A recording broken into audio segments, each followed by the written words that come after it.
சந்தோஷமா இருக்கீங்களா? நல்லா இருப்பீங்க நான் விசுவாசிக்கிறேன். நாங்க நல்லா இருக்கிறோம். கர்த்தருடைய கிருபையினால எங்களுக்காக ஜெபிக்கிற உங்களுக்கு நான் நன்றி சொல்ல கடமைப்பட்டிருக்கிறேன். இந்த மாதம் முழுவதும் நம்ம ஒரு தலைப்பின் அடிப்படையில நம்ம பிள்ளைகளுக்காக ஜெபித்துக் கொண்டிருக்கிறோம். என்ன, நம்ம பிள்ளைகளுக்கு வசனங்களை வைத்து நம்ம ஜெபித்துக் கொண்டிருக்கிறோம்.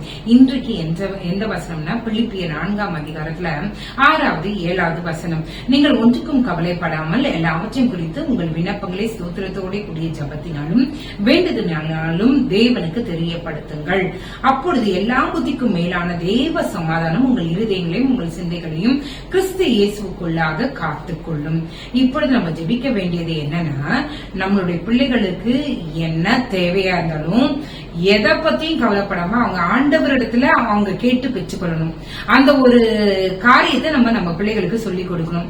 சோ நம்ம இன்னையிலிருந்தே நம்ம சொல்லிக் கொடுக்கறது மட்டும் இல்லாம அவங்களுக்காக நம்ம ஜெபிக்க போறோம். ஆண்டவரே, எங்க பிள்ளைங்களுக்கு எது தேவைன்னாலும் எது எதிர்பார்த்தாலும் அவங்க முதலாவது உம்மிடத்துல சொல்லணும். உங்ககிட்ட இருந்து அவங்களுக்கு அது சாங்ஷன் எங்கள் மூலமா சாங்ஷன் ஆகி போகணும் அப்படின்னு சொல்லி நம்ம ஜெபம் பண்ணலாம். ரெண்டாவது காரியம், ஆண்டவருடைய சமாதானம் அவங்களுடைய இருதயத்துல எப்பொழுதும் நிரம்பி இருக்கணும். சமாதானம் இல்லாம நம்ம பிள்ளைங்க இருக்கவே கூடாது. சோ இந்த ரெண்டு காரியங்களுக்காக ஜெபிக்க போறோம். என்னது, எந்த தேவை இருந்தாலும் ஆண்டவரை நோக்கி பார்க்கணும் அவங்க. ரெண்டாவது, எப்பொழுதும் அவருடைய சமாதானம் அவங்களுக்குள்ள நினைச்சிருக்கணும். அவங்களுக்கு மட்டும் இல்லைங்க, நமக்கும் கூட தானே. சோ நம்ம இந்த வார்த்தைகளை வைத்து நம்ம ஜெபிக்கலாம். எங்களை நேசிக்கிற நல்ல பரமபிதாவே, அப்பா திருப்பிற்களாத சாக்கியத்தின் எங்கள் தந்தையே உமக்கு நன்றி. அப்பா, எங்கள் பிள்ளைகளா இருக்கட்டும் நாங்களா இருக்கட்டும், எங்களுக்கு எந்த தேவை இருந்தாலும் உங்களை மட்டுமே நோக்கி பார்க்கிறவர்களா நாங்க இருக்கணும். மனுஷனை நோக்கி பார்க்க கூடாது. ஆண்டவரே, நீங்க எங்களுக்கு உதவி செய்யுங்க. ஆண்டவரே, எந்த காரியம் இருந்தாலும் உங்ககிட்ட ஆண்டவரே பேசுகிறவர்களாய் உங்களிடத்துல ஜெபிக்கிறவர்களா எங்களுடைய பிள்ளைகளும் நாங்களும் இருக்க எங்களுக்கு உதவி செய்யுங்க. அது மட்டுமல்ல, உங்களுடைய சமாதானம் எங்க எல்லாருடைய இருதயத்திலும் ஆண்டவரை நிலவுவதாக. சமாதான குறைச்சலினால எவ்வளவோ பிள்ளைகள் ஆண்டவரை டிப்ரெஷன் மோடுக்குள்ள போயிடுறாங்க. ஆண்டவரே, என் கர்த்தர் தேவ சமாதானத்தை, நித்திய சமாதானத்தை ஒவ்வொருவருடைய இருதயத்திலும் நீர் ஊற்றுவீராக.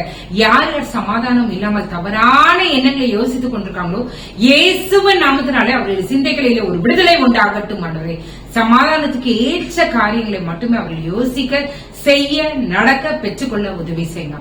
அப்பா, இந்த இரவு வேளையில சமாதானம் இல்லாமல் யார் யார் படுத்து உறக்கம் வரல, ஆனா படுத்துட்டு அழுது கொண்டிருக்காங்களோ அன்றே தெய்வீக சமாதானம் அவர்கள் இருதயத்தை ஆளுவதாக. அப்பா, எந்த காரியம் அவர்களை கடினப்படுத்துகிறதோ, எந்த காரியம் அவர்களை மனம் அடிவாக்குதோ அதுல இருந்து அவர்களுக்கு ஒரு விடுதலையை தருவீராக. ஆண்டவரே, எதை நினைத்தாலும் எது வேண்டும்னாலும் ஆண்டவரே, கணவன் இடத்திலோ மனைவி இடத்திலோ தகப்பன் இடத்திலோ தாய் இடத்திலோ உடன் பிறந்தவர்களிடத்தையோ எதிர்பார்க்காதபடிக்கு ஆண்டவரே, எங்களுக்கு எது தேவைனாலும் உங்களிடத்துல கேட்டா அது எங்களுக்கு கிடைக்கும் என்கிற ஊர்ஜிதத்தை இதை பார்த்துக் கொண்டிருக்க ஒவ்வொருவருடைய இருதயத்திலும் நீர் ஊற்றுவீராக. இந்த இரவு வேலை அவர்களுக்கு சமாதானம் உள்ள இரவா இருக்கட்டும். காலை எழுந்து உங்க நாமத்தை மகிமைப்படுத்த கிருபை செய்யுங்க. இயேசுவின் மூலம் ஜெபம் கேளும் நல்ல பரமபிதாவே. ஆமென், ஆமென், ஆமென். God bless you.